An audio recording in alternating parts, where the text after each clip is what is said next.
A'udzubillahi minasyaitonirrajim. Bismillahirrahmanirrahim. Assalamualaikum warahmatullahi wabarakatuh. Alhamdulillahi rabbil alamin. Wassalatu wassalamu ala asyrafil anbiya'i wal mursalin wa ala alihi wa sahbihi ajma'in. Bersyukur kepada Allah Subhanahu wa taala kerana dengan limpah dan kurnianya, alhamdulillah, hari ini kita masih lagi diberi kesempatan oleh Allah Subhanahu wa taala untuk meneruskan ibadah puasa kita di bulan Ramadan, dan seterusnya kita dapat menyaksikan program Tanyalah Ustaz Biar Tahu, Jangan Keliru. Ketika dunia dilanda wabak COVID-19, inilah masanya untuk kita semua bermuhasabah dengan pelbagai ujian daripada Allah Subhanahu wa taala. Dan kita saksikan terkini statistik COVID-19 di kaca TV anda. Kita dapat lihatkan di sini, para penonton yang dimuliakan sekalian, jumlah terkini sahabat-sahabat kita ataupun masyarakat di Malaysia yang terkena jangkitan COVID-19 adalah 5,742 orang, dan jumlah yang masih aktif adalah 1,882 orang, dan jumlah kes yang telah sembuh alhamdulillah 3,762 orang. Dan menduka citakan kita iaitu jumlah kematian terkini adalah 98 orang. Dan kita doakan mudah-mudahan dengan berita positif ini dapat memberikan kekuatan kita untuk terus memerangi COVID-19 yang melanda bumi Malaysia dan seterusnya di seluruh dunia. Antara ujian yang agak getir ialah apabila dikeluarkan arahan untuk kawalan pergerakan PKP. Ekoran perintah itu, jalan-jalan di ibu negara yang sebelum ini memang sentiasa sibuk, tiba-tiba menjadi sunyi. Suatu pemandangan yang agak janggal yang dapat kita lihat di jalan raya di kota raya kita ini, yang mana lengang daripada sebarang kenderaan. Jadi kita saksikan video yang kita sediakan.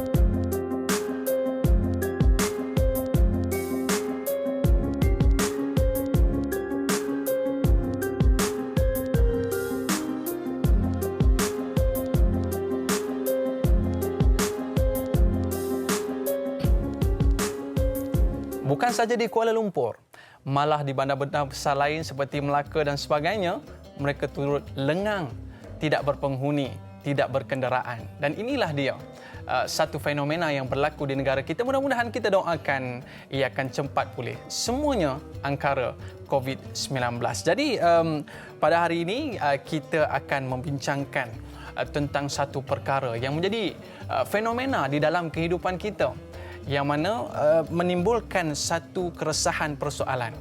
Namun persoalannya Al-Fadhil Ustaz, dalam kita melihatkan VT kita sebentar tadi, timbul satu persoalan dalam jiwa kita yang bertanyakan tentang adakah COVID-19 ini merupakan salah satu daripada tanda-tanda kiamat. Dan alhamdulillah hari ini kita membawakan anda semua panel jemputan kita Al-Fadhil Ustaz Fino Johari. Apa khabar Ustaz? Alhamdulillah sihat. Alhamdulillah. Nampak segar je muka bola lepas sahur saya. Alhamdulillah. Jadi orang kata dalam bulan Ramadan ini salah satu daripada kita nak mengisi kelompongan-kelompongan yang ada dalam kehidupan kita adalah salah satunya kita menuntut ilmu saya. Benar. Jadi alhamdulillah tajuk kita pada hari ini iaitu COVID-19. Adakah ia merupakan salah satu daripada tanda-tanda kiamat?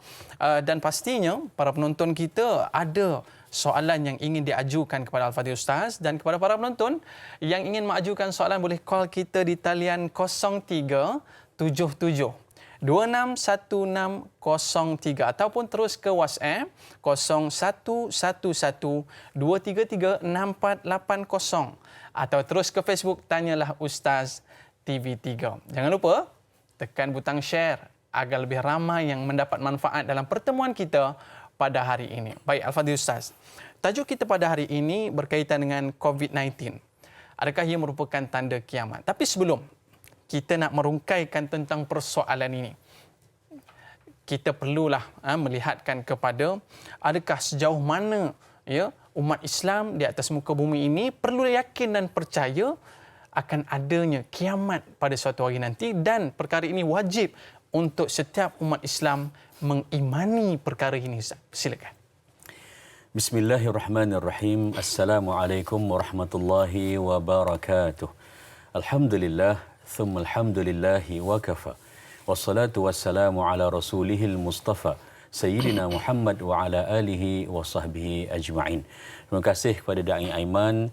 Tidak terlewat untuk saya ucapkan tahniah atas kelahiran cahaya mata yang baru. Alhamdulillah. Subhanallah. Yang keempat katanya, yang kelima on the way. Ramadan Karim, Allahu Akram untuk semua penonton dan peminat setia Tanyalah Ustaz TV3. Subhanallah, topik yang cantik, tajuk yang hebat, dan mudah-mudahan dapat kita kongsikan manfaat perkongsian ini secara bersama insya-Allah. Beriman kepada hari kiamat, subhanallah, diulangkan dalam Al-Quranul Karim terlalu banyak. Begitu juga dengan penegasan menerusi hadis-hadis baginda Rasulullah sallallahu alaihi wasallam. Masakan tidak bila kita buka Al-Quranul Karim, selepas sahaja daripada surah Al-Fatihah, kita pergi kepada surah Al-Baqarah mengikut susunan, dan seawal ayat yang ketiga Allah Subhanahu wa taala telah pun memberikan ciri-ciri sifat-sifat orang-orang yang bertakwa kepada Allah Subhanahu wa taala lantaran pengajaran dan juga perincian pentakkulan yang mereka ambil daripada Al-Quranul Karim. Dalam banyak-banyak ciri ini, yang pertama sekali disebutkan ialah alladzina yu'minuna bil ghaibi. Mereka adalah orang-orang yang mempercayai, meyakini, beriman dengan perkara-perkara ghaib, dengan perkara-perkara yang tidak dapat dilihat dengan mata kasar. Sama ada ianya merupakan apa yang Allah Subhanahu wa taala sediakan di dunia ini, apatah lagi dengan apa yang akan dijanjikan oleh Allah Subhanahu wa taala di hari akhirat. COVID-19 ini juga suatu yang tidak dapat diukur dan ditaksir menerusi penilaian mata kasar. Subhanallah, ini adalah merupakan antara kehebatan dan kebesaran Allah Subhanahu wa taala yang mesti kita beriman. Musibah, tanda-tanda kiamat ataupun COVID-19, salah satu daripada penyakit yang terbaru ini, saya fikir cantik untuk kita kupaskan awal ini berdasarkan firman Allah Subhanahu wa taala di dalam surah At-Taghabun. Lihat pada ayat yang ke-11, a'udzubillahi minasyaitonirrajim, ma asaba min musibatin illa biiznillah. Tidak ada walaupun satu musibah. Makna musibah ini secara bahasanya ialah perkara yang kena di atas hati kita ini, yang kena pada diri manusia, yang manusia tidak suka, yang manusia terasa hati, yang manusia akan jadikan bahawa ianya akan mengganggu susun atur kehidupan hariannya. Benda-benda yang tidak diminat. Dan disambung oleh Allah Subhanahu wa taala, wa may yu'min billahi yahdi qalbahu. Tapi sesiapa sahaja yang mengutamakan iman, kepercayaan kepada Allah Subhanahu wa taala di atas musibah ini, Allah Subhanahu wa taala akan pandu susun dan kawal selia perjalanan hatinya, pemikirannya, keyakinannya, tindakannya nanti insya-Allah akan dipandu, dijaga dan dipelihara oleh Allah Subhanahu wa taala. Wallahu bikulli syai'in alim. Sesungguhnya Allah Subhanahu wa taala sangat-sangat mengetahui, maha mengetahui terhadap segala sesuatu. Secara ringkas, surah At-Taghabun ini memberikan kita 4 pengajaran awal. Yang pertama, musibah itu wujud. Setiap orang yang beriman, semua manusia kena yakin dan percaya dan kena terima hakikat bahawa musibah, perkara-perkara yang menjadikan hati kita tidak seronok, hati kita terasa, antaranya ialah seperti wabak, penyakit dan sebagainya, ianya wujud. Kedua, bukan sekadar ia wujud, ia berterusan. Ia adalah merupakan benda yang dijadikan oleh Allah Subhanahu wa taala untuk menguji manusia setiap umat dan generasi yang ada di muka bumi. Ketiga, subhanallah, ini menunjukkan benar-benar bahawa yang berkuasa bukan manusia, tapi yang berkuasa adalah Allah Subhanahu wa taala. Manusia merancang, perancangan Allah jauh lebih atas dan lebih hebat daripada apa yang dirancang oleh manusia. Dan yang keempat, ini menunjukkan betapa perlunya, seperti yang Da'i Aiman tadi sebut, i'tiqad kepercayaan, keimanan kena sentiasa diperbaharui. Agenda bagi diri kita yang lemah ini apabila kita berada dalam suasana seperti mana sekarang adalah untuk memastikan apa sahaja perancangan, persediaan, langkah-langkah pencegahan ia perlukan kepada rasa dan tekad untuk memperkemas dan memperutuh keyakinan dan i'tiqad kita kepada Allah Subhanahu Wa Taala. Ini merupakan satu pegangan akidah yang perlu kita pegang sekuat-kuatnya Ustaz. Benar. Sebelum kita merungkaikan persoalan tajuk kita pada hari ini. Baik Ustaz, saya rasa yakin dan percaya para penonton pun dah tak sabar nak dengar. Adakah COVID-19 ini merupakan salah satu daripada tanda-tanda kiamat? Tapi sebelum tu saya nak war-warkan kepada para penonton yang mana sebentar lagi kita akan melakukan sidang video bersama dengan Ustaz Hanafiah Abdul Razak, iaitu salah seorang merupakan Imam Masjid Kota Iskandar, Pusat Pentadbiran Negeri Johor. Jadi nak tahu apa yang kita akan bincangkan sebentar lagi, nantikan dalam episod kita ini sehingga ke hujung siaran. Tapi sebelum itu Ustaz, kita nak merungkaikan tentang permasalahan kita, adakah COVID-19 ini merupakan tanda kiamat? Baik. Terima kasih kepada Dai Aiman dan semua penonton setia Tanyalah Ustaz TV3. Tanda kiamat ini kalau kita lihat bermula daripada tanda kecil, ada tanda besar dan juga tanda-tanda yang jelas pada diri kita. Dia ada 3 kategori dan perinciannya terlalu besar. Secara ringkas dulu kita sebutkan dan kita akan telusuri dan cuba perhalusi satu persatu as we go along. Yang pertamanya adalah tanda-tanda kecil kiamat yang telah pun berlaku dan dia tak akan berlaku lagi. Dan ini antaranya ialah seperti mana yang baginda Rasulullah sallallahu alaihi wasallam sebut, bu'ithtu ana was-sa'atu kahatain. Aku dibangkitkan, diutuskan, kata Nabi, oleh Allah Subhanahu wa taala, dan tempoh jarak antara masa kelahiranku, perutusanku dengan hari kiamat umpama 2 jari yang Nabi letakkan rapat menunjukkan dah dekat. Begitulah juga dengan kematian dan kewafatan baginda Rasulullah sallallahu alaihi wasallam. A'dud sittan baina yadayya as-sa'ah, ada 6 tanda berlakunya tanda kiamat. Kalau berlaku ini maknanya kiamat dah tak jauh, dan Nabi sebut salah satunya adalah mauti, kematianku, kewafatanku. Subhanallah, penyakit-penyakit ataupun wabak COVID-19 dan sebagainya ini ia bukanlah merupakan tanda-tanda kepada kiamat sama ada ianya terwarid dalam tanda-tanda kiamat kecil ataupun tanda besar. Namun wabak, penyakit, taun dan sebagainya ia ada kaitan yang cukup rapat dengan kebesaran Allah Subhanahu wa taala yang menguasai kehidupan dunia. Malah janji Allah, pengajaran daripada wabak dan penyakit ini adalah agar manusia kembali untuk meyakini betapa akhirat itu pasti. Contoh kalau kita perhatikan dalam firman Allah Subhanahu wa taala rujuk dalam surah At-Taubah pada ayat yang ke-126. A'udzubillahi minasyaitonir rajim. Awala yarawna annahum yuftanuna fi kulli 'amin. Tidakkah mereka terfikir mengapa mereka ini sentiasa diuji dan diberikan oleh Allah Subhanahu wa taala kesukaran, kesusahan, musibah? Fi kulli 'amin marratan aw marratain. Setiap tahun berlaku, kadang-kadang sekali, dalam setahun marratain ada 2 kali. Sama ada wabak ini kecil bagi pandangan kita dan keluarga ataupun besar pada pandangan negara dan juga dunia. Thumma la yatubun. Tetapi dah diberikan peringatan ini, manusia nampak penyakit wabak yang merebak tanpa dilihat tetapi terlalu besar luasan jajahannya. Manusia tetap tidak mau kembali dan bertaubat kepada Allah Subhanahu wa taala, walahum yadhakkarun. Mereka langsung tidak mengambil peringatan. Lalu ia bukanlah merupakan dalam senarai tanda-tanda kiamat kecil maupun besar, tetapi dia terkait besar daripada sudut impaknya, pengajarannya yang kena diambil bahawa apa sahaja yang Allah Subhanahu wa taala berikan sebagai musibah, lebih-lebih lagi ianya merupakan penyakit, wabak dan sebagainya, kena ada 2 tindak pelan tindakan pada diri manusia. Pertama, kena kembali kepada Allah. Ini ruang untuk bertaubat dan memperbaiki diri. Dan yang kedua, ambillah peringatan. Ambillah langkah pencegahan. Fikirkanlah 2, 3, 4, 5 langkah ke hadapan. Apa yang perlu untuk dilakukan. seperti mana yang Yang Berhormat Perdana Menteri kita sebut, a new normal, kebiasaan yang baru bagi diri kita. Biarlah kebiasaan ini sempena Ramadan Al-Mubarak ini perkara-perkara yang boleh memudahkan kita untuk mengambil pengajaran.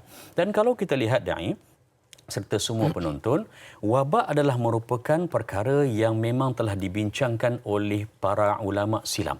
Antaranya Al-Imam Nawawi rahimahullahu ta'ala yang menyusun kitab Riyadhus Salihin menyatakan bahawa ianya adalah merupakan quruh, dia adalah sos, dia adalah seperti mana bengkak yang ada ataupun radang yang melibatkan bahagian abdomen belah atas. Itu antara yang saya terjemahkan apa yang Imam Nawawi sebut. Lebih daripada itu, subhanallah, bukanlah kepakaran kita dalam bab perubatan. Begitu juga yang dinyatakan oleh al-imam yang lain, mereka ini bersandarkan kepada hadis Aisyah radhiyallahu anha. Aisyah pernah bertanya kepada baginda sallallahu alaihi wasallam, dia tanya, fama at-ta'un. Ta'un ini apa? Ta'un ataupun ta'un, dia adalah sebahagian daripada wabak. Tapi wabak ini besar, bukan sekadar ta'un, banyak lagi.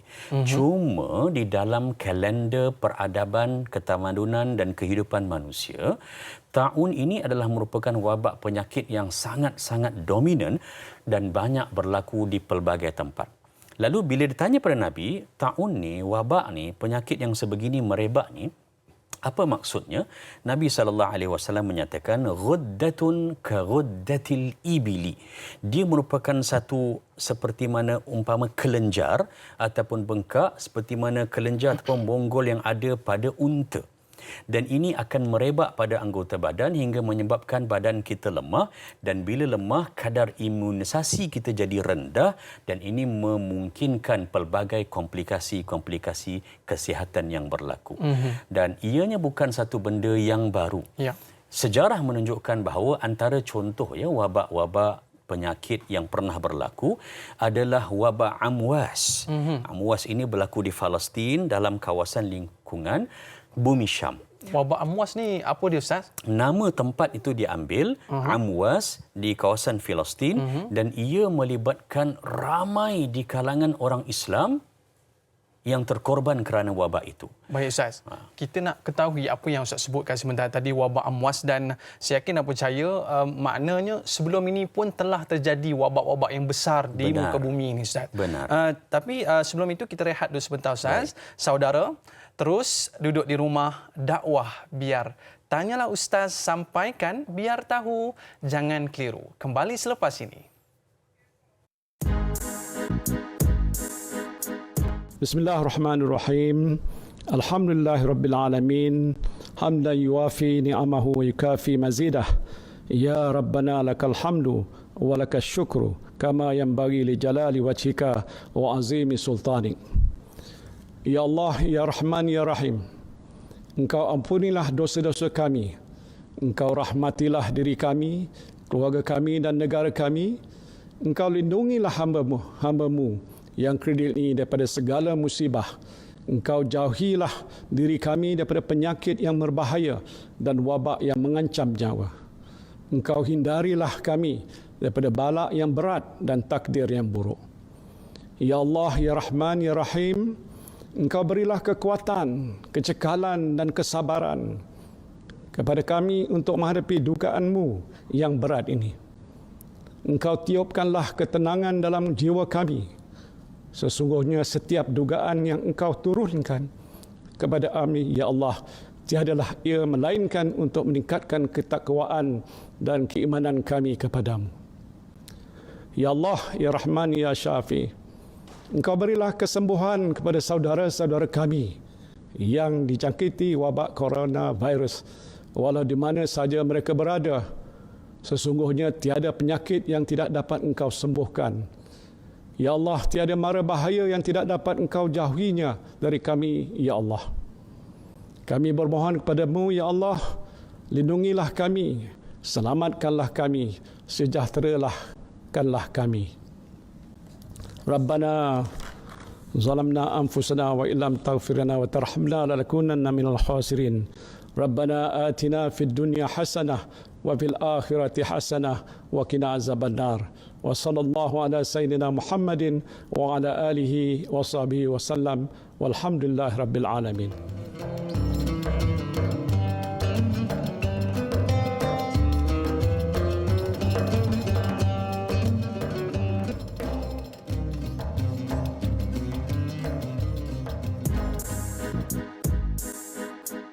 Assalamualaikum warahmatullahi wabarakatuh.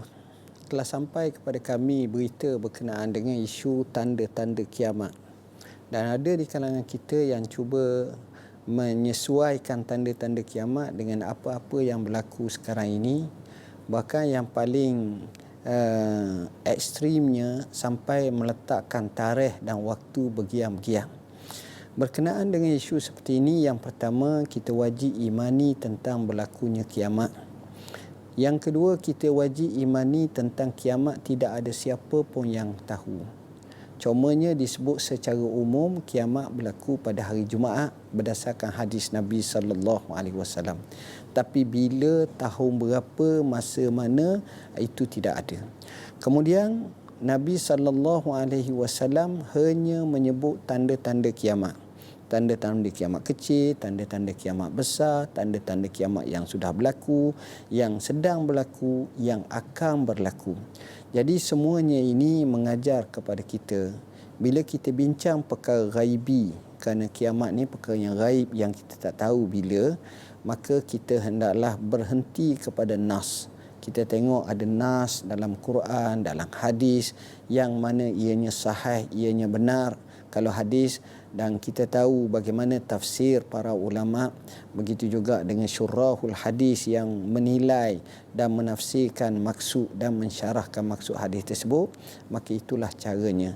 Adapun kita menetapkan sesuatu dengan bergiam-giam kerana berlaku bergiam-giam, maka itu bukanlah cara yang seterbaiknya, dan yang seterbaiknya kita hanya serah kepada apa yang dinaskan dalam Quran dan dalam hadis Nabi SAW, dan itulah yang kita harapkan dan itulah yang kita dambakan. Semoga sedikit pencerahan berkenaan dengan isu seperti ini akan memberi kefahaman yang baik kepada kita. Aqulu qauli hadza wa astaghfirullahal azim li wa lakum. Wassalamualaikum warahmatullahi wabarakatuh.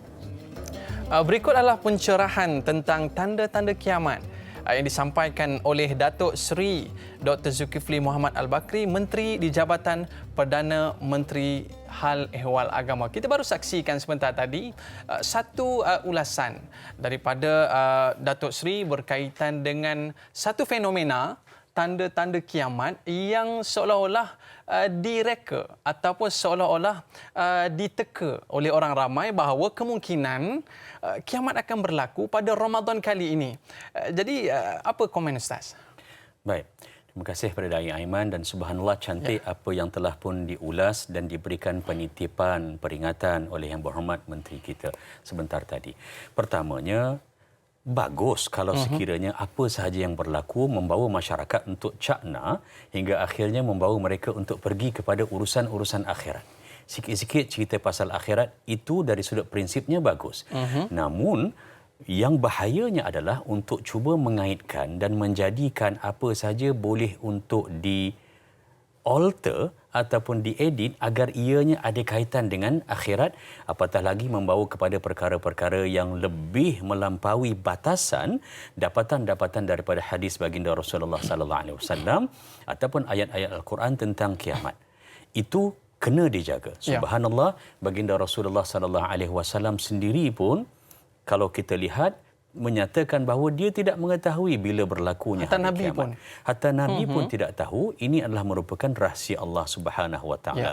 Namun baginda Rasulullah sallallahu alaihi wasallam diberikan tanda-tandanya agar ia dapat memberikan pengajaran, nasihat, malah peringatan kepada manusia. Tapi untuk menyatakan bahawa COVID-19 ini adalah benar merupakan satu daripada tanda kiamat, baik kecil ataupun besar, maka ia jauh tersasar daripada apa yang dinyatakan. Saya mencadangkan agar untuk diri saya dan semua penonton setia Tanyalah Ustaz TV3 dalam bab wabak penyakit ini, cukup untuk kita berpegang dengan dapatan daripada hadis-hadis sahih baginda Rasulullah sallallahu alaihi wasallam dan juga dapatan daripada Al-Quran. Saya ambil contoh satu. Hadis ini dalam riwayat Bukhari ada menyatakan tanda-tanda kiamat.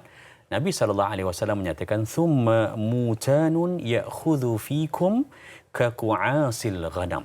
Akan berlaku kematian yang mengejut.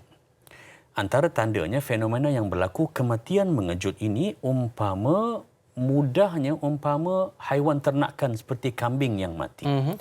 Dan ini kadang-kadang orang memberikan salah tafsir, menyatakan bahawa ini merujuk pada satu-satu penyakit ataupun satu-satu wabak. Sebenarnya ia adalah merupakan ungkapan yang umum. Mati mengejut tiba-tiba ni, subhanallah, kita dengar berlaku dalam masyarakat kita terlalu banyak. Ada orang yang dijemput pulang ke rahmatullah ketika tidur. Tiba-tiba. Ada orang yang digambarkan dalam rekod dan data peribadinya itu cukup aktif. Melakukan pelbagai bentuk saringan ataupun latihan-latihan kecergasan pun juga meninggal, subhanallah, secara tiba-tiba. Namun antara pandangan ulama, ia ada juga yang menyatakan bahawa mutan mati secara mengejut ini adalah merupakan suatu yang ada sebabnya, disebabkan oleh penyakit. Antaranya seperti Ibn Faris yang menyatakan ianya adalah kemungkinan satu jenis penyakit. Qadi Iyad menyatakan ia merujuk kepada ta'un dan sebagainya. Ini adalah disebutkan oleh Ibn Athir bahawa mati kerana penyakit. Tapi ia terlalu umum. Bukanlah merujuk kepada wabak sebegini ataupun penyakit-penyakit berjangkit sebegini. Itu secara khususnya adalah tanda, maka diharapkan agar kita lebih berhati-hati apabila kita meneliti dan menyantuni hadis-hadis baginda Rasulullah sallallahu alaihi wasallam. Tapi bila Ustaz sebutkan tentang kematian mengejut ni Ustaz, saya yakin dan percaya kalau kematian mengejut ini berlaku kepada ketua rumah, pastinya bukan senang nak diterima Ustaz. Bukan mudah kita nak terima tentang berita-berita seperti ini. Seperti mana sahabat kita ada bertanya di Facebook ya, berkaitan dengan isu ini Ustaz. Mungkin kita boleh siarkan di Kaca TV berkaitan dengan soalan Facebook kita berkaitan dengan bagaimanakah ya sahabat kita Sal Rasid Cici. Assalamualaikum Ustaz dan Da'i. Salam Ramadan Karim buat semua. Kedatangan COVID-19, ekonomi seluruh dunia jadi terhenti. Namun manusia masih mampu meneruskan kehidupan dengan izin Allah. Adakah Allah sengaja mahu melihat hamba-hambanya supaya bersyukur dan tidak lalai dan leka dengan hal dunia? Dan sebagai peringatan antara tanda-tanda kiamat semakin hampir kerana pelbagai penyakit yang pelik-pelik dan sukar untuk dirawati semakin banyak muncul. Meskipun di era dunia yang moden dan canggih ketika ini. Mohon kupasan daripada Al-Fadhil Ustaz. Terima kasih. Dipersilakan Ustaz. Baik. Cantik soalan ini. Terima kasih pada yang bertanya. Allah Subhanahu wa taala mengetahui perjalanan apa yang ada di langit dan di bumi. Ini adalah merupakan benda yang paling penting untuk kita pegang, dibawa ke mana-mana, baik ketua keluarga, naib ketua keluarga, Bilal dan siaknya dan sebagainya. Kalau kita ambil dapatan daripada Al-Quranul Karim, suka saya ambil bahawa Allah Subhanahu wa taala menyatakan di dalam Al-Quran rujuk pada surah Al-An'am pada ayat yang ke-44. Al-An'am pada ayat 44. A'udzubillahi minasyaitonirrajim. Falamma nasu ma dzukiru bihi. Apabila sampai kepada satu peringkat kehidupan dalam persekitaran manusia, sosialnya dan sebagainya, mereka itu alpa. Mereka lupa, mereka tiba-tiba jauh daripada peringatan Allah Subhanahu wa taala. Yang dah diingatkan oleh Nabi, yang dah diingatkan oleh pelbagai setiap generasi dan juga semua da'i-da'i yang ada pada setiap zaman dan juga di mana kaum serta ketamadunan itu ada, peringatan untuk mendekati Allah Subhanahu wa taala ini berterusan. Tapi sampai peringkat bila manusia, Allah kata nasu, mereka itu lupa, fatahna alaihim abwaba kulli syai. Apa cara pertama Allah Subhanahu wa taala bagi peringatan kepada manusia?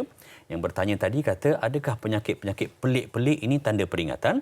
Sebelum pergi kepada situ, peringatan yang pertama Allah Subhanahu wa taala berikan pada manusia, tahap ataupun stage yang pertama adalah Allah bukakan semua pintu-pintu, Allah bukakan ruang-ruang kepada manusia ini, ruang kemewahan, kesenangan, terlepas daripada kesalahan, terlepas daripada azab dan sebagainya.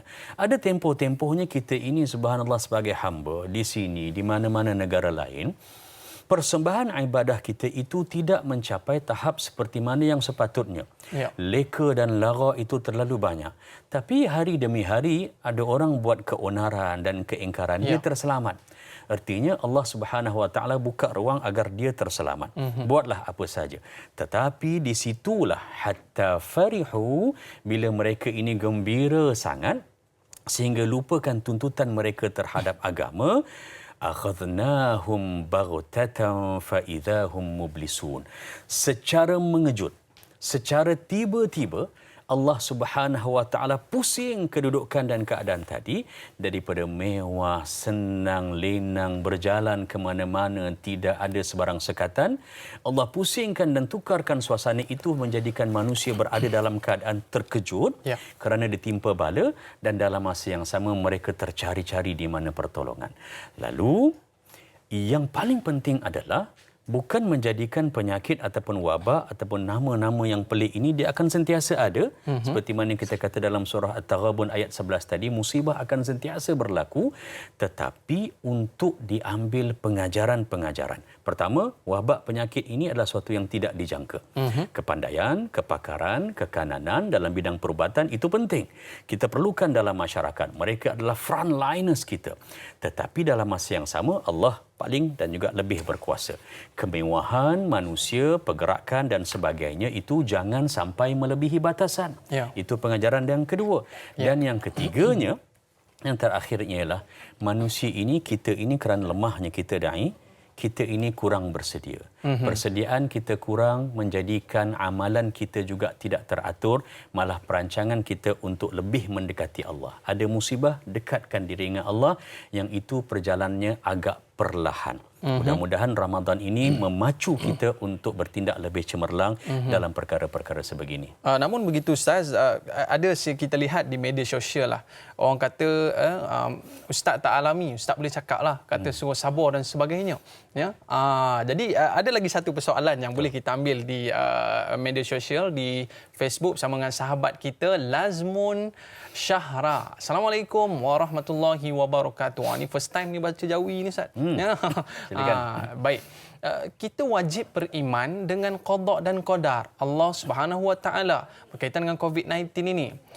Juga adalah sebahagian daripada qada dan qadar ini adalah rukun iman. Ya. Apakah hukum bagi orang yang mengeluh dengan ujian Allah ini Ustaz?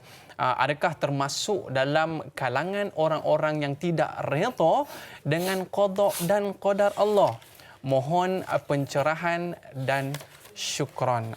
Sebab kita lihat Ustaz, dalam keadaan sekarang ini ramai yang istilahnya terduduk Ustaz.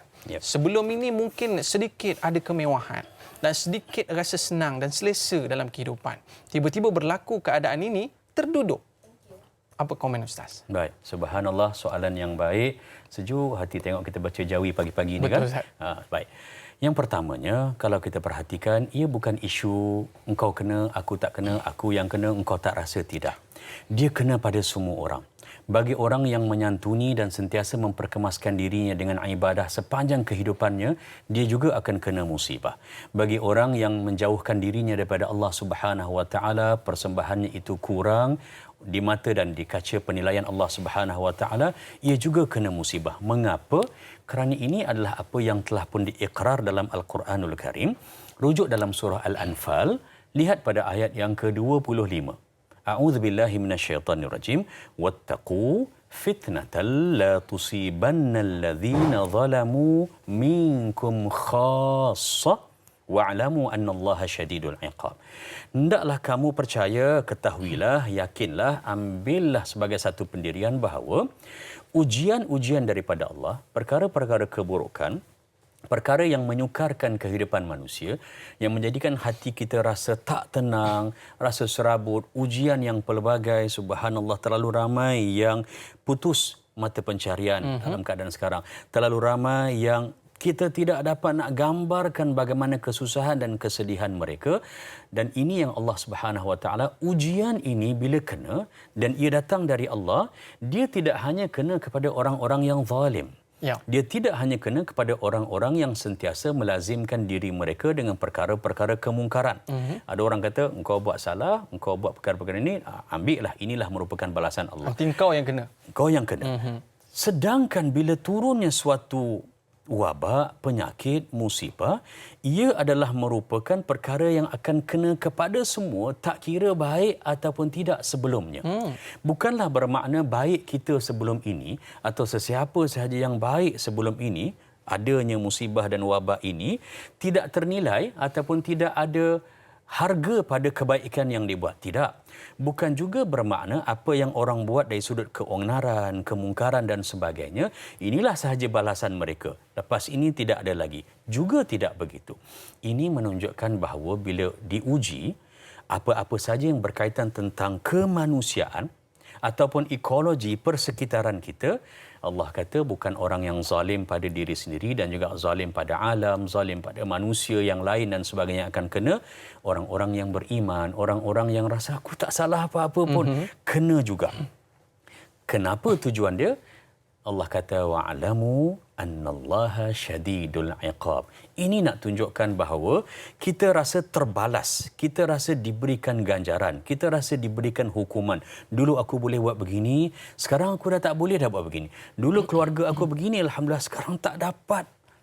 Dulu pergerakannya itu luas, sekarang pergerakan itu sangat terbatas. Kerana nak tunjukkan sikit saja Allah tunjukkan dahulu bahawa Allah ini satu daripada sifatnya syadidul iqab. Bila sampai bab pembalasan di atas hukuman apa yang dilakukan oleh hamba-Nya manusia, Allah ini maha keras, Allah maha tegas, dan kerana itulah dalam Al-Quran terlalu banyak peringatan-peringatan secara lembut diberikan awalnya, tetapi kalau berlaku sudah tidak ada maaf lagi, dia tidak ada U-turn lagi. Allah Subhanahu Wa Taala yang menguasai perkara itu. Lalu adakah perlu kita mengeluh? Subhanallah, sifat manusia ini memang begitu. Kita akan ada rasa, ya Allah, kenapalah ya Allah? Apa yang aku buat ni ya Allah? Apa salah anak-anak aku ni ya Allah? Kadang-kadang kita terasa begitu, anak aku ni mau baru setahun, 2 tahun yang tak faham apa-apa, kenapa mereka juga terbeban dengan ini ya Allah? Saya fikir cantik untuk kita ambil pengajaran daripada peristiwa yang melanda dan menimpa Nabi Ayub alaihissalam. Oh, Nabi Ayub pun pernah merasakan keadaan seperti itu, Ustaz, ya? Sakit yang sangat teruk dan diringkaskan, alhamdulillah ianya diberikan kesembuhan oleh Allah. Tetapi sebelum sembuh itu, apa pengajaran yang kita boleh ambil daripada Nabi Ayub alaihissalam? Pertama, tabah dan cekalnya itu sangat-sangat berlandaskan keyakinan bahawa Allah Subhanahu Wa Taala lah merupakan Maha Penyembuh di atas segala sesuatu. Itu dia. Maknanya satu perkara pergantungan kita kepada Allah Subhanahu Wa Taala. Mungkin kita nak dengar lagi berkaitan dengan kisah Nabi Ayub yang mungkin Ustaz boleh berikan pengajaran kepada kita dalam meredakan kesedihan, kekusutan dalam jiwa kita. Kita berehat seketika, Ustaz. Saudara terus duduk di rumah. Dakwah biar tanyalah ustaz yang sampaikan, biar tahu jangan keliru. Kita jumpa sebentar lagi.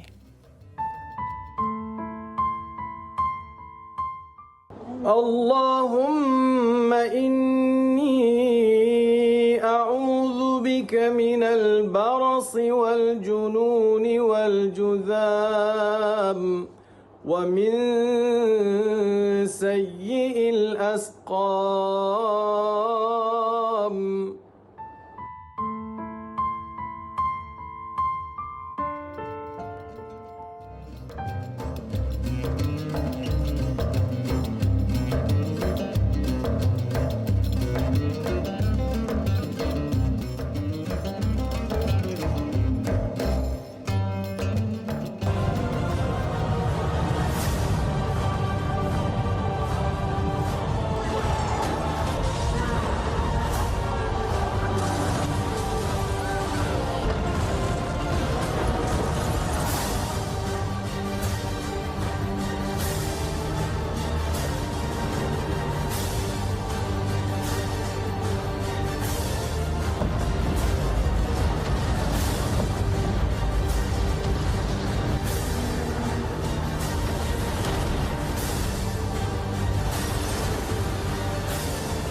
Adakah video ini menggambarkan suatu hari nanti bumi akan jadi seperti ini? Satu suasana yang sangat menggerunkan dalam keadaan tiada siapa pun yang tahu bila akan terjadi. Namun begitu, Al-Fadhil Ustaz, kita nak minta sedikit komen daripada Al-Fadhil Ustaz. Adakah ini yang disebutkan gambaran hari kiamat yang bakal tiba, Ustaz? Baik.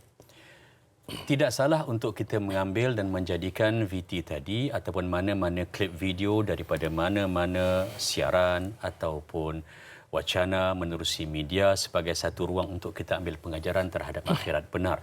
Namun apa yang Allah Subhanahu Wa Taala sediakan sebagai gambaran ataupun peristiwa yang akan berlaku pada hari kiamat, kita kena yakin bahawa ianya jauh lebih hebat, tak terjangkau dan tak terfikir dengan mata dan fikiran kita terhadap kebesaran Allah Subhanahu Wa Taala apabila dunia ini, bumi ini musnah. Seluruh planet dan cakrawala juga menuju kepada kemusnahan. Antara tanda-tanda kecil kiamat, kalau kita lihat adalah at-tatawul fil bunyan. Kita nampak tadi kan banyak bangunan-bangunan besar, runtuh dan sebagainya. Tanda kecil kiamatlah iaitu apabila dunia ini dipenuhi dengan bangunan-bangunan yang tinggi. Disebutkan dalam bahasa Arab sebagai natihat sahab, pencakar awan ataupun pencakar langit. Dan kesemuanya ini runtuh dan juga jatuh kerana ia menunjukkan bahawa kuasa Allah Subhanahu Wa Taala mengatasi kehebatan, kreativiti, inovasi manusia. Seteguh mana pun?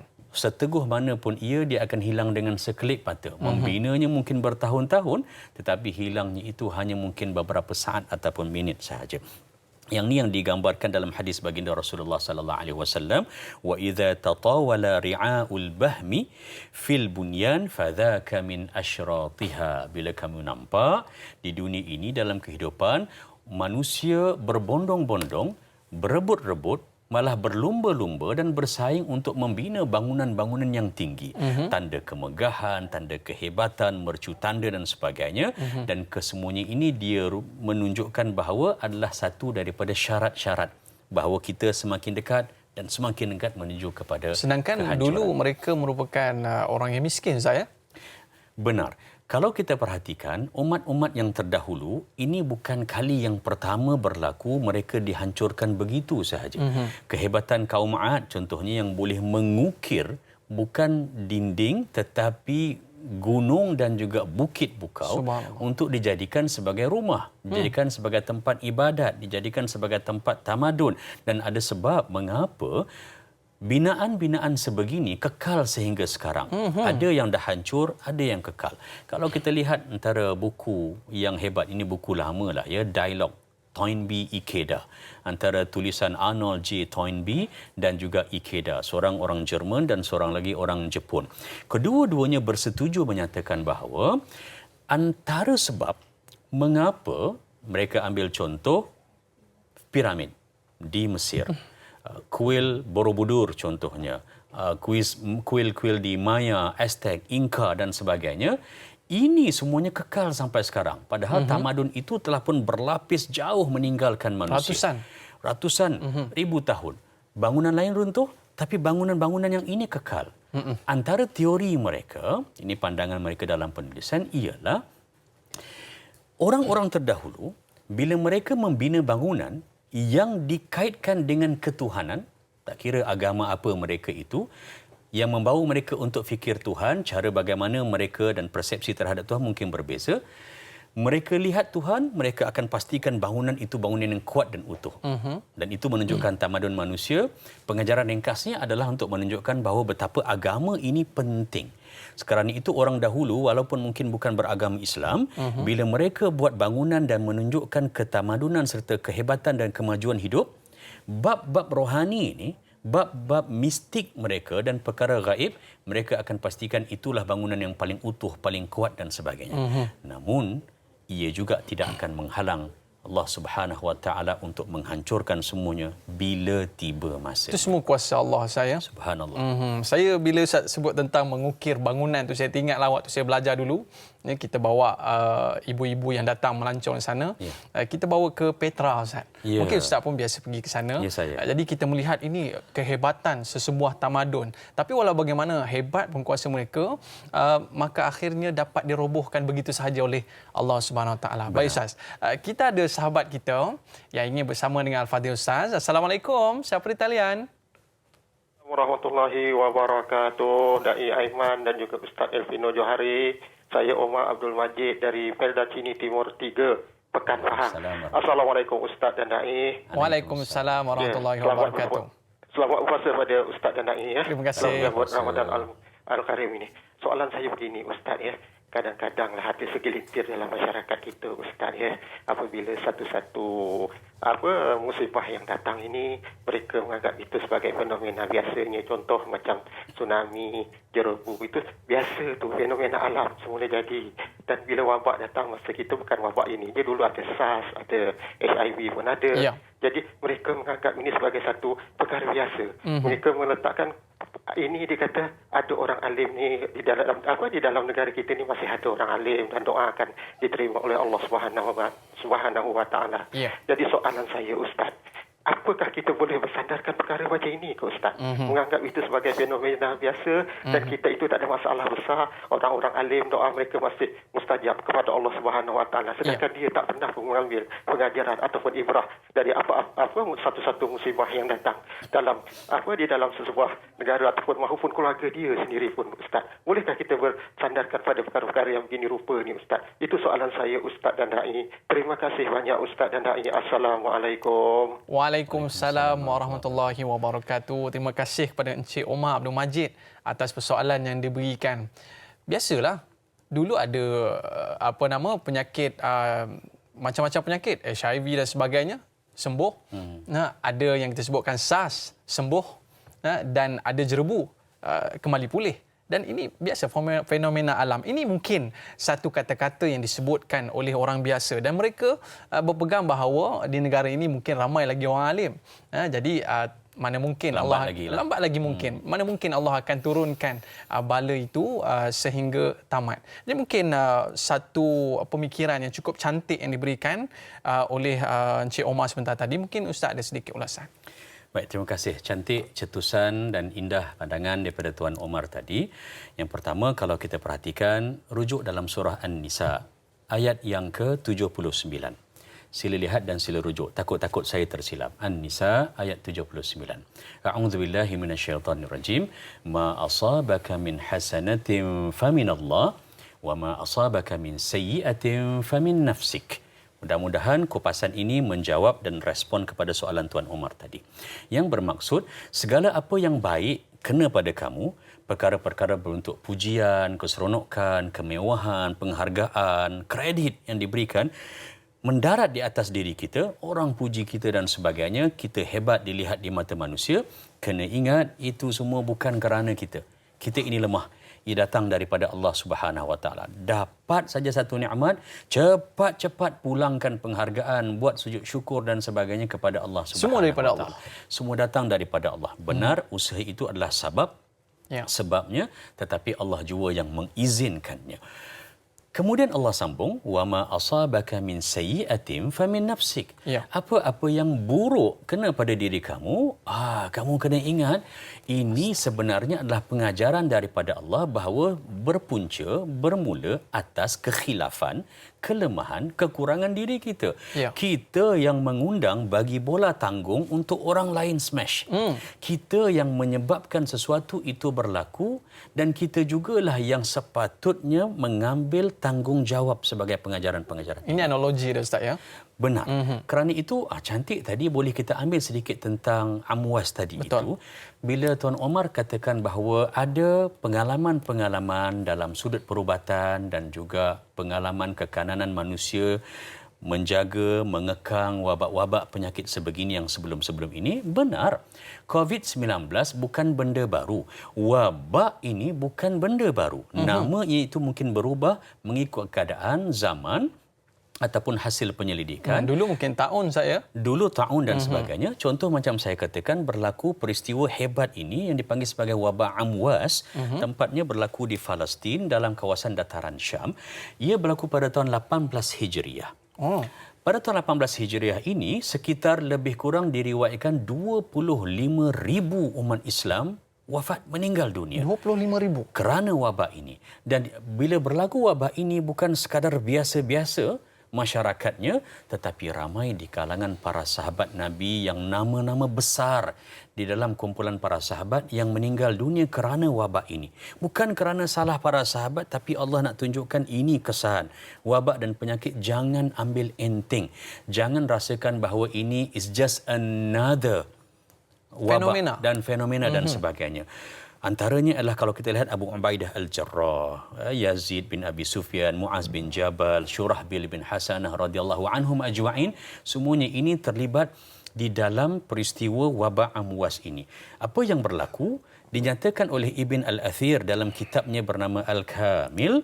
Dia menyatakan bahawa Amr bin Al-As, pemimpin dan governor pada ketika itu, apa yang dilakukan oleh Amr bin Al-As radhiyallahu an, dibuat dengan 4 kaedah untuk mengekang wabak ini. Yang pertama, iaitu dia bawa kaum muslimin, penduduk negara berkenaan untuk keluar daripada bandar, keluar daripada kawasan perumahan mereka dan ditempatkan di mana? Di kawasan terpencil dekat kawasan pergunungan, luar daripada bandar. Bawa semua dulu, kosongkan tempat. Yang kedua, dibuat oleh Amr bin Al-As, langkahnya adalah dah dikumpulkan semua lalu dibahagikan mereka kepada kumpulan-kumpulan yang kecil. Nak buat bahagi seorang-seorang tak boleh, dibahagi kepada kumpulan ataupun kluster-kluster yang kecil di kawasan tadi. Selepas dibahagikan dengan kluster berkenaan, yang ketiga dibuat oleh Amr bin Al-As dan juga pasukannya pada ketika itu ialah menghalang dan mengelakkan sebarang bentuk perjumpaan yang tidak perlu.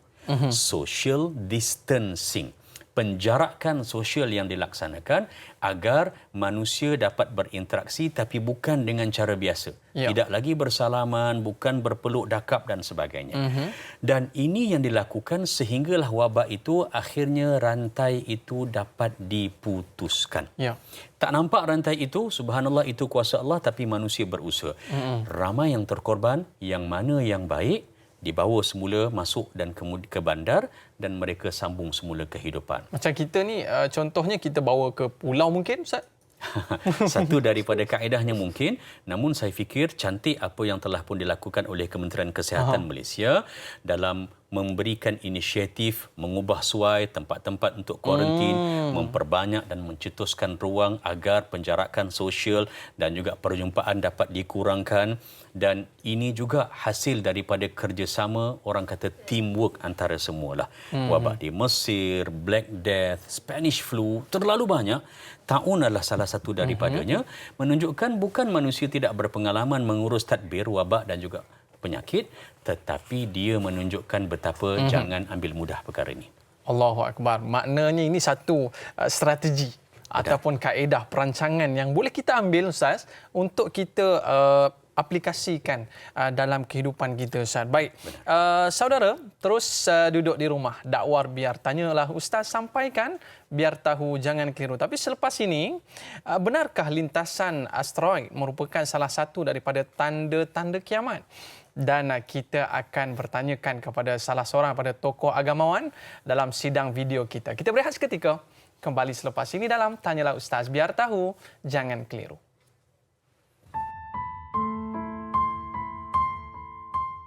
Bismillahirrahmanirrahim. Allahumma inna na'udzubika minal baras wal junun wal juzam wa min sayyi'il asqam. Ya Allah, kami berlindung denganmu dari penyakit sopak, gila, kusta dan penyakit-penyakit yang berbahaya. Walhamdulillahi Rabbil Alamin.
Begitulah gambaran ngeri sekiranya asteroid menghentam bumi. Tetapi katanya yang lebih kecil daripadanya itu ialah lintasan asteroid diramalkan akan berlaku pada 29 hari bulan ini.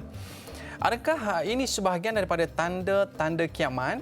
Kita bersama Imam Masjid Kota Iskandar, Pusat Pentadbiran Negeri Johor, Ustaz Hanafiah Abdul Razak yang sebelumnya adalah pegawai falak di Jabatan Mufti Johor. Assalamualaikum Ustaz. Waalaikumsalam warahmatullahi wabarakatuh. Terima kasih Ustaz kerana sudi bersama dengan program Tanyalah Ustaz. Alhamdulillah. Baik Ustaz, kita dah lihatkan sebentar tadi akan satu gambaran bahawa asteroid akan menghentam bumi. Jadi mungkin kita nak minta sedikit komen dan pencerahan daripada Al-Fadhil Ustaz, yang mana Ustaz merupakan salah seorang daripada pakar dalam bidang falak ini Ustaz. Dipersilakan. Assalamualaikum warahmatullahi wabarakatuh. Waalaikumsalam warahmatullahi. Hadirin hadirat yang dirahmati Allah. Asteroid yang dijadualkan akan melintasi bumi ini pada tanggal 29 April bersamaan 6 Ramadan, hari Rabu. Yang saya nak jelaskan di sini, asteroid ini dalam bahasa Arabnya, ahli-ahli falak menyebut Kuwaikab ataupun disebut Kaukabun Saghirun, iaitu planet kecil. Dia seperti planet-planet yang kita ketahui. Zuhaulin, Zuhal, Al-Mushtari, Apparid. Tetapi dia ini adalah jenis bebatuan dan dia dikategorikan sebagai Kaukabun Saghirun. Planet kecil yang mengorbit matahari. Jadi, asteroid bukan tanda-tanda kecil ataupun tanda-tanda pertengahan, apatah lagi tanda-tanda besar hari kiamat. Kerana berdasarkan hadis daripada Imam Naim bin Hamad yang wafat pada tahun 228 Hijriyah dalam kitabnya Al-Fitan, Rasulullah sallallahu alaihi wasallam bersabda, "Yatlu'u najmun minal masyriqi qabla khurujil mahdi lahu zinabun." Atau kama qala Rasulullah sallallahu alaihi wasallam. Akan terbit bintang di sebelah timur sebelum kemunculan Imamul Mahdi Al-Muntazar, dan bintang itu berekor, yakni mengeluarkan cahayanya, yakni cahaya yang berekor, menunjukkan bahawa bintang yang dimaksudkan itu bukannya dalam kategori keluarga sistem suria. Dia adalah bintang yang terbit di sebelah timur. Dan dia mengeluarkan cahaya. Cahayanya berekor. Maka asteroid bukan daripada tanda-tanda kecil pertengahan maupun tanda-tanda besar hari kiamat. Sebagaimana yang didakwahkan. Kerana kita kena mengkategorikan asteroid itu apa. Begitu juga meteor. Asteroid ni dalam bahasa Arab disebut Kaukabun Saghirun. Begitu juga meteor. Meteor ni orang Arab sebut Miyazak. Apabila meteor ini, dia sebenarnya peninggalan daripada asteroid. Asteroid tu dia orang kata ditinggalkan jenis bebatuan yang terawang-awang di ruangan angkasa. Maka disebut meteor. Dan apabila meteor ini dia memasuki ruangan atmosfera bumi, dia akan terbakar. Dan dia mengeluarkan cahaya. Barulah ianya disebut dalam Al-Quran sebagai syuhubun, sihabun. Sama ada disebut sebagai dalam Al-Quran sebagai sihabun saqib, Ya. Shihabum mubin, shihabar rasada. Betul. Jadi maka meteor, asteroid bukan daripada tanda-tanda kiamat yang dimaksudkan. Begitu juga ada pendapat menyatakan komet bagaimana? Komet. Komet tu bagaimana? Dia adik-beradik juga Ustaz ya? Ulama menyatakan bahawa yang dimaksudkan dengan bintang hadis yang saya sebutkan tadi itu, walaupun ada ulama-ulama hadis menyatakan hadis itu hadis dhaif, hadis mungkar, tak apalah, tapi ada yang menyatakan hadis oleh Imam Na'im bin Hamad. Ya. Dan ada setengah ulama menyatakan yang dimaksudkan dengan bintang tu adalah komet. Dalam bahasa Arab, komet ini disebut muznik. Muznibat, iaitu berekor. Cuma beza antara komet dengan asteroid ni dia punya orbit membulat. Tapi kalau komet ni orbit dia tu elip. Jadi apabila dia menghampiri dengan matahari, dia terbakar. Itu yang nampak komet tu bercahaya. Pun begitu, kita menyatakan bahawa komet pun bukan daripada tanda-tanda hari kiamat berdasarkan hadis yang dimaksudkan. Baik, jadi hadis yang memaksudkan itu sebenarnya hadis yang menjelaskan bahawa akan muncul bintang. Akan muncul. Akan muncul bintang di sebelah timur, di terbit sebelah timur, sebelum munculnya Imamul Mahdi Al-Muntazar. Banyak dan bintang kita itu mengeluarkan cahaya, iaitu cahaya berekor. Ya, terima kasih Ustaz. Banyak perkara yang kita belajar pada hari ini. Kita pun sebenarnya tak dapat tahu bahawa ini dia jenis-jenis. Baik, mungkin apakah kesannya Ustaz kepada muka bumi dari perspektif Islam ekoran daripada lintasan ini Ustaz? Pada dasarnya, kalau sebut apa kesannya, saya hanya menyatakan bukti-bukti kekuasaan Allah Subhanahu wa Ta'ala. Wa alamat wa bin najmi hum yahtadun. Ayat 16 surah An-Nahl. Dan alamat-alamat sebagaimana bintang-bintang di langit memberi pedoman kepada umat manusia. Maka apabila berlaku lintasan, sama ada lintasan itu seperti meteor, dia masuk dalam atmosfera bumi dan dia terbakar, nampak cahayanya, maka disebut shihabum mubin, shihabar rasada. Maka itu jelas rujuman lisyayatin, sejaman kepada syaitan-syaitan yang durjana sebagaimana yang Allah perakukan. Tetapi apabila sekadar dia mendekati bumi dan dia melintasi bumi, itu sebagai bukti-bukti kekuasaan Allah Subhanahu wa Ta'ala. Cuma saya nak tambah sikit lagi, boleh? Silakan.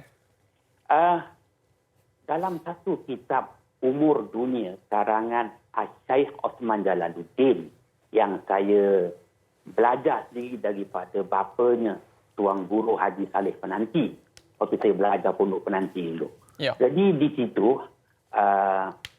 Syekh Osman Jalaluddin menyatakan bahawa sama ada kita kata asteroid ke yang melintasi, kan nampak cahayanya.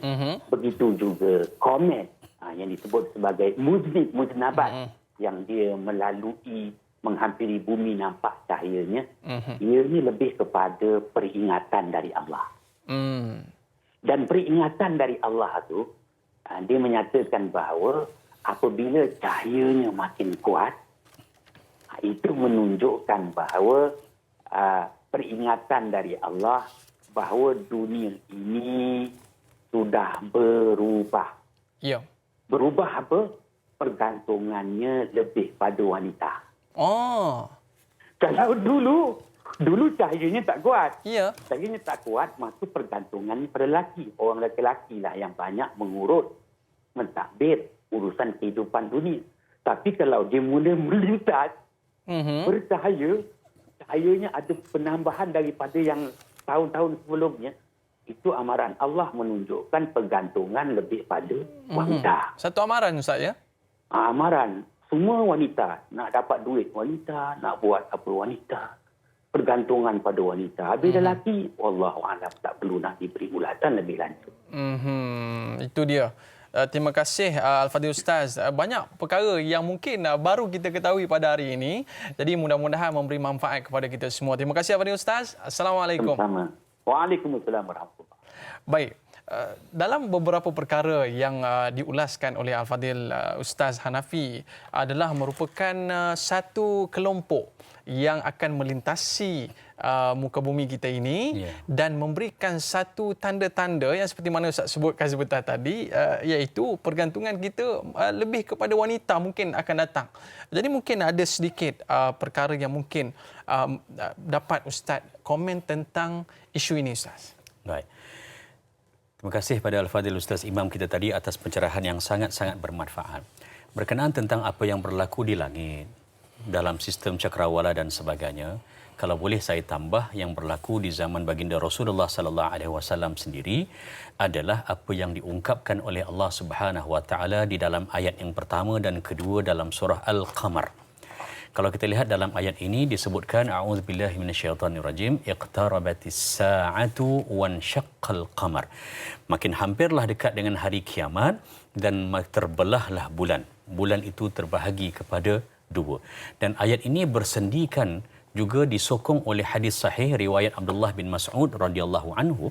Dia menyatakan peristiwa mukjizat baginda Rasulullah sallallahu alaihi wasallam ini iaitu apabila dicabar oleh orang-orang musyrik, maka bulan itu terbelah dua dengan izin Allah. Kata Abdullah bin Mas'ud radhiyallahu an, bainama nahnu ma'a Rasulillah sallallahu alaihi wasallam, satu hari, satu malam kami bersama dengan baginda Rasulullah sallallahu alaihi wasallam di Mina, dan ia berlaku di Mina, nampak dekat langit Mina. Idzan falaqal qamaru fil qataini, bulan itu tiba-tiba terbelah dua, terbahagi dua. Di kawasan pergunungan ada riwayat menyatakan bahawa terbelah dua itu bukan begini, dia satu atas satu di bawah. Satu yang lebih bawah rendah sedikit. Subhanallah. Dan bila itu ditunjukkan kepada orang-orang musyrik, mereka yang ingkar kepada Allah Subhanahu wa taala, maka mereka ini menyatakan hadza sihrun mustamir.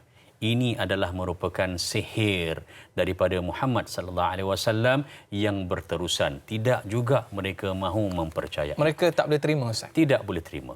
Lalu apa yang dinyatakan oleh Al-Fadhil Imam tadi, subhanallah, tepat dan juga betul memberi manfaat kepada kita bahawa kejadian-kejadian ini akan berlaku, asteroid, komet dan sebagainya. Ia bukan tanda kiamat, tapi dia tanda kebesaran Allah Subhanahu wa taala, samalah seperti mana antara mukjizat Nabi Muhammad sallallahu alaihi wasallam ini iaitu bulan terbelah, suatu yang di luar jangkau tangan manusia. Kita hanya boleh melihat saja, tapi ia menunjukkan betapa Allah Subhanahu wa taala Maha berkuasa di atas segala sesuatu. Maknanya ini satu perkara yang kita boleh rumuskan bahawa ia merupakan satu perkara yang kita perlu ambil melihat kebesaran Allah Subhanahu wa taala. Setuju, benar. Jadi mungkin satu perkara yang Ustaz boleh beri nasihat kepada kita tentang dalam kita melihat sesuatu musibah ataupun satu perkara, bukannya perlu diolok-olokkan, tapi yang sudut pandang yang perlu kita lihat adalah melihat akan kebesaran Allah SWT. Benar. An-Nahli ayat 112. Subhanallah, kita ambil dapatan daripada Al-Quranul Karim lagi banyak, lagi bagus sebagai sebahagian daripada proses tadabbur kita dalam Al-Quran dan juga dalam bulan Ramadan. Firman Allah Subhanahu wa taala, wa daraballahu mathalan qaryah kanat aminatan mutmainnah. Allah Subhanahu wa taala memberikan contoh satu negara, perkampungan dalam satu zaman yang pada ketika itu negara ini aminatan mutmainnatan, aman, damai, tenang, harmoni dan memberikan keselesaan kepada penduduknya. Ya'tiha rizquha ragadan min kulli makan. Rezeki itu melimpah ruah, sumber hasil buminya banyak, maka meriahlah dan suburlah negara berkenaan. Fakafarat bi'an'umillah fa'adzaqaha Allahu libasal ju'i wal khaufi. Mereka bermewah-mewahan, mereka lupa Allah Subhanahu wa taala, diberikan kelebihan pun mereka bukan makin dekat tapi makin jauh daripada Allah Subhanahu wa taala. Lalu fa'adzaqaha. Lihat ayat Al-Quran, lihat bahasa Arab, Allah menggunakan lafaz adzaqa. Artinya Allah bagi rasa. Kita ni kalau nengok makan saja tak jadi. Bukan suruh buka puasa. Ambil bau saja pun tak cukup. Dia kena rasa. Tapi bila dalam bab balasan daripada Allah ini atas keingkaran pengajaran nak diberi, Allah kata Allah berikan rasa libasa. Perkataan libas ini maknanya pakaian yang menutup baju kita. Artinya Allah bagi rasa itu daripada hujung rambut sampai hujung kaki. Semua merasakan penatnya. Kepala penat memikirkan bagaimana nak mengurus keluarga, bagaimana nak mengurus perniagaan, bagaimana nak mengurus mata pencarian. Segala-galanya itu diberikan ujian. Al-ju' wal khauf. Kelaparan, kurang makan dan juga ketakutan, panik, risau dan sebagainya. Bima kanu yasna'un. Mereka risau dengan balasan apa yang Allah nak bagi terhadap perkara-perkara buruk yang mereka telah lakukan sebelum daripada ini.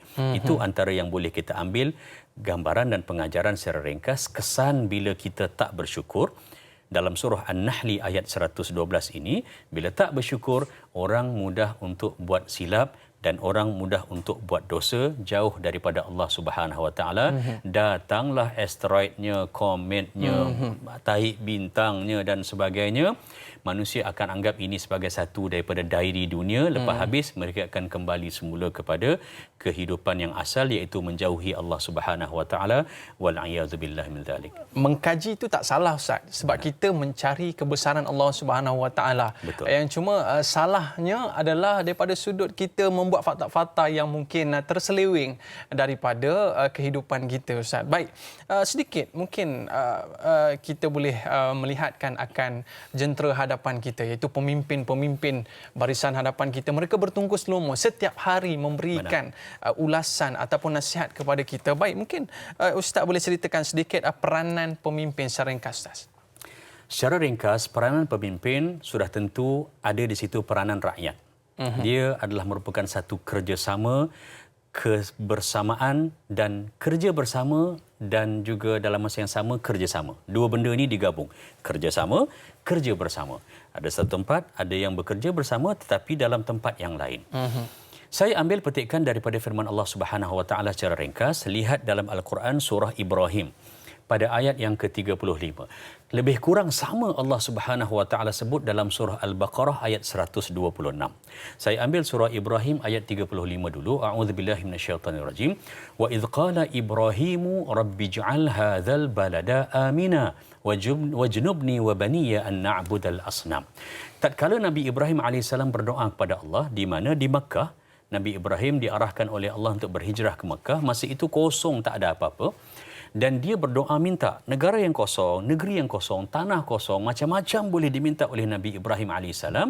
Sebagai pemimpin, sebagai ketua, pertama sekali yang diutamakan, apa doa Nabi Ibrahim? Rabbi ja'al, wahai Tuhan, jadikanlah hadzal balada, negara ini, tanah ini, bumi ini, aminan, aman, damai, tenang, harmoni.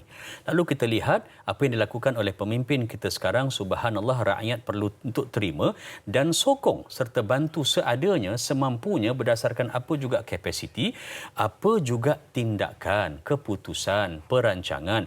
Walaupun mungkin di situ nampak ada ketegasan, tapi tujuan besar dia adalah untuk memastikan negara ini, setiap negeri dalam negara ini aman, damai, tenang dan harmoni. Itu nilai paling besar yang perlu disyukuri oleh mana-mana negara. Bayangkan kalau negara yang penuh dengan keserabutan, peperangan dan sebagainya. Kedua, doa Nabi Ibrahim dalam ayat ini, wajnubni wa baniya an na'budal asnam. Ya Allah, jauhkanlah aku dan zuriatku, keturunanku, kaumku, baniku daripada menyembah berhala-berhala. Dah tenang, aman, damai, jangan lupa Tuhan. Jangan lupa Tuhan, jangan mensyirikkan Allah, perbanyakkan ibadah kepada Allah Subhanahu wa taala. Begitulah juga dalam ayat 126 surah Al-Baqarah yang mencirikan doa Nabi Ibrahim, mula lebih kurang sama, iaitu Nabi Ibrahim minta agar dijadikan negeri dan negara ini aman damai. Itulah rasanya insya-Allah yang sedang dan terus dilakukan oleh pemerintah kita. Saya suka bila Ustaz sebutkan kerjasama dan kerja bersama ni Ustaz. Mudah-mudahan kita dapat praktiskan kerja bersama dengan pemimpin. Terima kasih Al-Fadhil Ustaz. Kita melihatkan kesan COVID-19 ini, satu dunia merasainya. Sama-samalah kita berdoa, moga kita semua dijauhi daripada wabak ini. Tanyalah Ustaz berakhir di sini di TV3 dan kita akan sambung 30 minit di TV9. Mohon maaf di atas lanjur kata tersalah bicara. Saya Dai Aiman, like dakwah, share ilmu. Assalamualaikum warahmatullahi wabarakatuh. Wallahu a'lam.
Di sebalik kegembiraan, di sebalik penat lelah mereka, mereka ubati dengan lagu yang mereka sampaikan sebentar tadi, Ramadan tiba. Salam Ramadan daripada petugas Barisan Harapan Polis Diraja Malaysia PDRM. Alhamdulillah, terima kasih kerana menonton setiap program Tanyalah Ustaz. Detik muhasabah saatnya diuji. Kita berduka antara takut dan harapan. Sekaranglah masanya terbaik untuk kita memahami dan merenung kelemahan diri kita. Dan kita ucapkan tahniah dan jutaan terima kasih kepada Barisan Hadapan kerana terus membanting tulang, bertaruh nyawa untuk mempertahankan negara. Mungkin sedikit komen daripada Al-Fadhil Ustaz. Mereka bukan saja melakukan ataupun mereka bukan saja untuk menyanyikan lagu ini, tetapi mungkin di sebalik kegembiraan itu ada kepenatan yang sedang dilindungi Ustaz. Benar. Baik, subhanallah, para penguatkuasa, para frontliners kita sama ada di Kementerian Kesihatan, di hospital-hospital ataupun yang berada di pejabat-pejabat dan di pelbagai laluan jalan raya. Subhanallah, kepenatan mereka ini yang fizikal yang dah kita nampak, tetapi yang ditahan daripada sudut mental ini, kekuatan mereka daripada sudut dalaman itu yang sangat-sangat kita kagumi. Kita perlu memberikan penghormatan dan penghargaan. Ada satu hadis baginda Rasulullah sallallahu alaihi wasallam riwayat daripada Abi Hurairah radhiyallahu an. Ringkas saja hadis ini. Dia sebut, qala Rasulullah sallallahu alaihi wasallam, Nabi Muhammad sallallahu alaihi wasallam bersabda, la yuridanna mumarrid ala mash, yang bermaksud a nurse, cakap orang putih pula sikit. A nurse does not import a clinic. Petugas-petugas yang berada di frontliner ini, nurse ataupun jururawat, petugas perubatan, doktor pakar, konsultan dan sebagainya, semua warga kesihatan, mereka ini tidak berperanan untuk import, ambil dan letakkan klinik tu depan mata kita. Depan mata pesakit. Kerana itu bila kita datang untuk rawatan, kita dijadualkan dan diarahkan untuk menerima rawatan, saringan dan sebagainya. Tanda kita memberikan penghargaan kepada mereka, pertama bersabarlah. Kalau perlu tunggu, sabarlah. Memang ia merupakan satu benda yang perit, tapi tunggulah. Kita berada di jalan raya atas tugasan dan kepentingan yang tidak dapat dielakkan. Kita bergerak dari satu tempat ke tempat yang lain kerana dalam tempoh perintah kawalan pergerakan ini. Maka kita melihat petugas-petugas kita, abang-abang dan kakak-kakak polis kita tadi, juga daripada Angkatan Tentera Malaysia dan juga semua petugas-petugas rela dan sebagainya, mereka berada di jalan raya melaksanakan tugasan mereka. Berilah penghargaan dan penghormatan kepada mereka. Caranya paling mudah, kalaupun tidak dapat puji mereka dengan perkataan, paling tidak berikan kerjasama. Berikan itu yang saya katakan tadi, kerja bersama. Kita tidak buat kerja apa yang dibuat oleh polis, tentera dan juga ikatan sukarelawan dan sebagainya, tetapi kita kerja bersama dengan kita menyantuni, memahami, menjiwai apa yang mereka buat dan kita berikan apa yang mereka minta, kerana ini adalah merupakan antara tugas penguasa-penguasa. Lihat saja Dai, kalau kita perhatikan antara kisah Saidina Umar Al-Khattab radhiyallahu an semasa dia menjadi khalifah Islam yang kedua, ini peristiwa hebat. Antara yang dilakukan oleh pemimpin dan rasionalisasinya itu dalam memastikan rakyatnya, anak buahnya, orang-orangnya, kesayangannya itu semuanya terpelihara. Mereka nak bergerak. Umar mengetuai satu delegasi untuk pergi ke negeri Syam. Sampai ke situ, sebelum sampai, iaitu digambarkan oleh Ibn al-Athir dalam riwayatnya, menyatakan satu tempat di antara Al-Mustaghithah dengan Tabuk. Dan tempat ini berhenti, datang satu utusan beritahu pada Umar Al-Khattab radhiyallahu an, jangan pergi, berhenti di sini, patah balik, kerana tempat itu telah dijangkiti dengan wabak yang sangat dahsyat dan teruk. Macam kita kan nak pergi ni, polis kata tahan, tak bang, balik bang. Kita patah balik. Apa yang berlaku pada ketika itu, selepas Sayyidina Umar Al-Khattab minta konsultasi daripada para sahabatnya, akhirnya Umar Al-Khattab merasakan bahawa amat rasional dan penting untuk dia menjaga kebajikan, kesihatan, kesejahteraan para sahabat, para tenteranya, diarahkan untuk pulang balik. Panglima perang pada ketika itu bukan calang-calang, Abu Ubaidah Al-Jarrah radhiyallahu an, dia menyatakan pada Umar, ditanya balik. Dia question balik keputusan Umar tadi, nak dapatkan penjelasan. Afiraran min qadarillah, wahai Umar Al-Khattab, wahai Khalifah Islam, adakah kita patah balik ni, tak jalankan delegasi kita ke destinasi kerana kita nak lari daripada takdir Allah? Yang bertanya tentang qada dan qadar tadi kan? Kita nak lari daripada takdir qada qadar Allah ke? Jawab Umar Al-Khattab radhiyallahu an, na'am, nafirru min qadarillah ila qadarillah. Kita ni benar, kita lari daripada satu takdir Allah pergi kepada takdir Allah yang lain. Ini jawapan pemimpin. Jawapan daripada pemimpin. Rasionalisnya begini kerana baginda Rasulullah sallallahu alaihi wasallam juga dalam satu hadis riwayat Abdul Rahman bin Auf, hadis ini riwayat Muslim, dia kata, sami'tu Rasulullah sallallahu alaihi wasallam yaqul, aku pernah mendengar Nabi Muhammad sallallahu alaihi wasallam bersabda, idza sami'tum bihi bi ardin fala taqdamu alaihi. Bila kamu dengar ada wabak, ada penyakit, ada kesukaran, ada masalah darurat di satu-satu negara, tempat, maka jangan kamu pergi ke tempat itu. Wa idza waqa'a bi ardin wa antum biha fala takhruju firaran minhu. Kalau kamu berada di situ, maka stay di situ. Stay home. Duduk di situ, jangan keluar tanpa ada sebarang sebab yang mendesak ataupun yang memerlukan. Kerana semua ini adalah merupakan petanda bahawa lari daripada takdir Allah bukan sekadar takut pada penyakit, tapi kita takut pada Allah Subhanahu wa taala, kerana takdir Allah Subhanahu wa taala memberikan kita pilihan, nak sakit ataupun nak baik.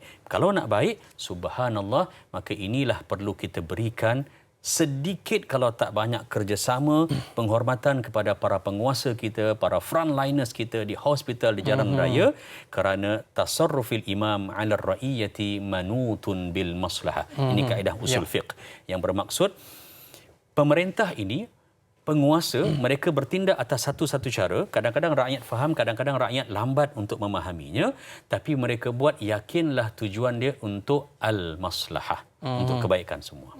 Baik Ustaz, bila Ustaz sebutkan seperti ini, satu poin penting yang Ustaz nak highlight adalah bagaimana cara kita nak menyertai frontliner ini. Satu poin penting Ustaz sebutkan sebentar tadi adalah dengar arahan daripada pemimpin saya. Jadi di samping tugasan yang mereka lakukan ini Ustaz dengan bersungguh-sungguh bertaruh nyawa dan sebagainya, ya, dalam keadaan ini ada yang terkandas, ada yang mungkin dijemput Allah Subhanahu Wa Taala. Kita nak bicarakan tentang bagaimanakah status kematian mereka ini, dan kita nak bicarakan lagi tentang COVID-19, tanda kiamat ini, dan kita berehat seketika Ustaz. Kita kembali selepas ini dalam Tanyalah Ustaz, biar tahu, jangan keliru.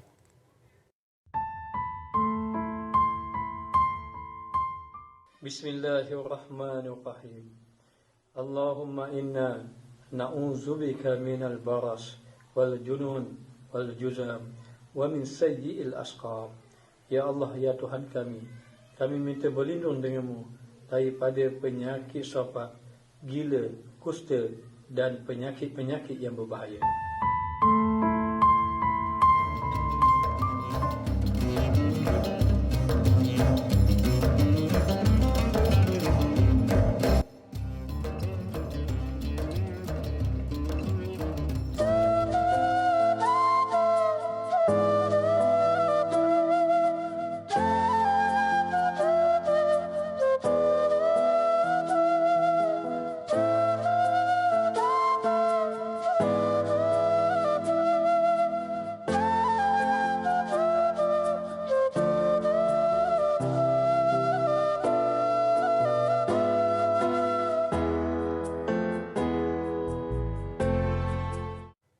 Kembali dalam Tanyalah Ustaz, biar tahu, jangan keliru.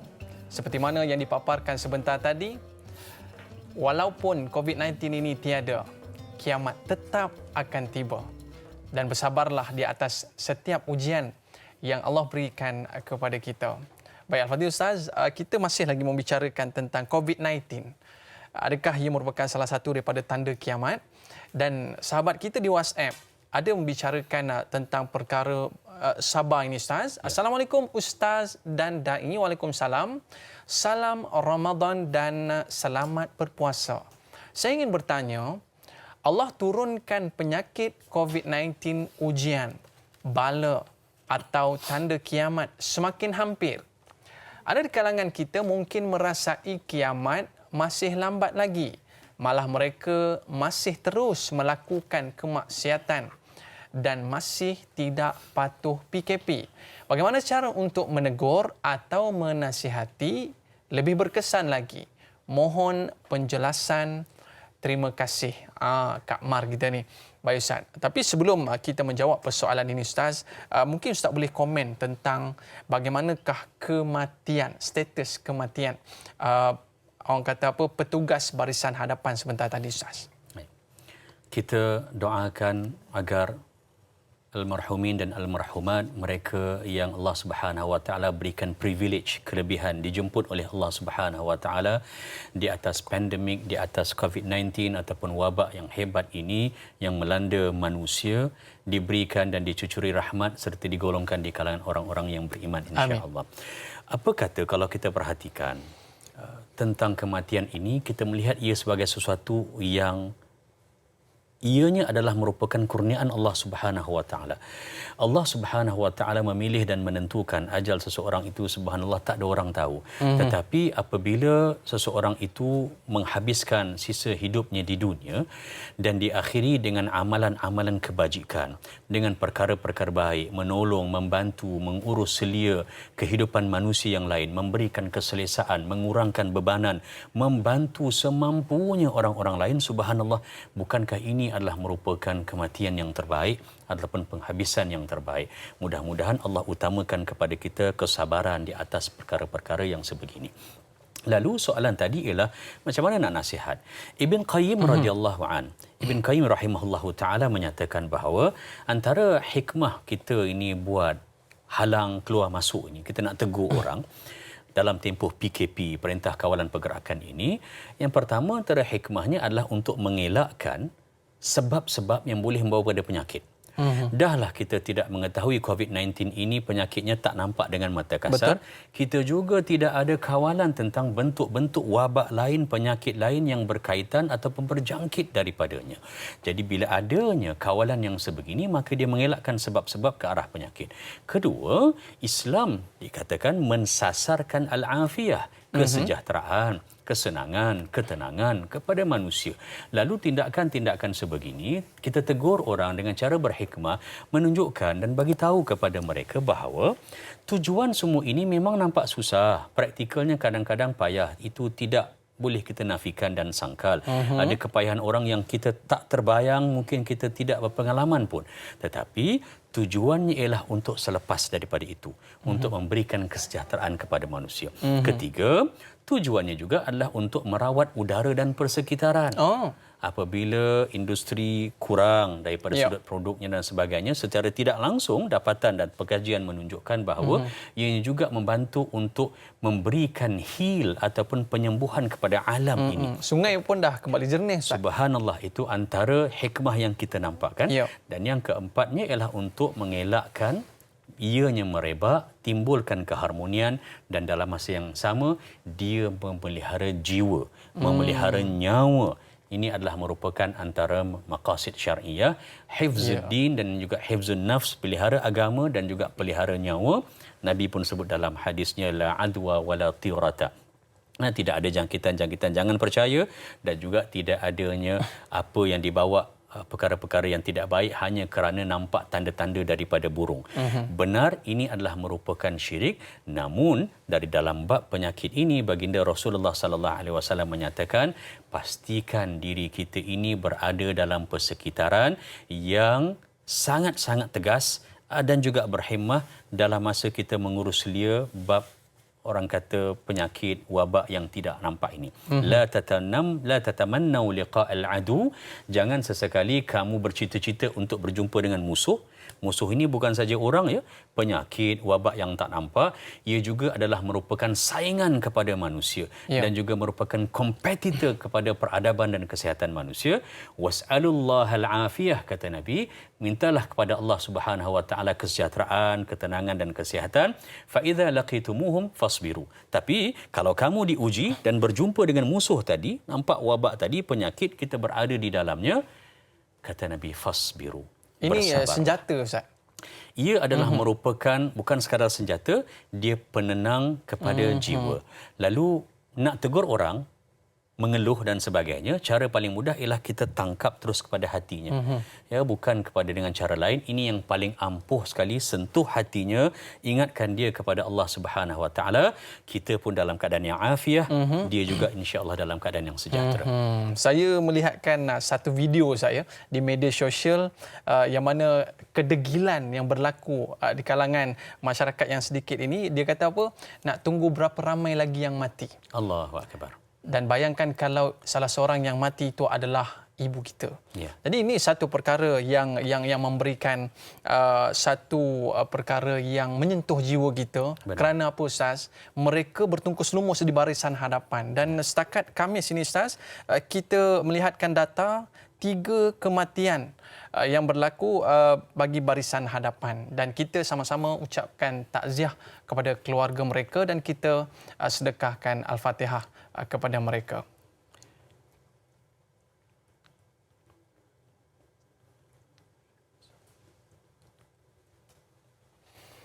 Amin amin ya rabbal alamin. Al-Fadhil Ustaz, ada satu lagi kekeliruan yang mungkin kita dapat rungkaikan daripada sahabat kita, Anis Zafirah. Assalamualaikum Ustaz, dai dan kru tanyalah Ustaz. Waalaikumsalam.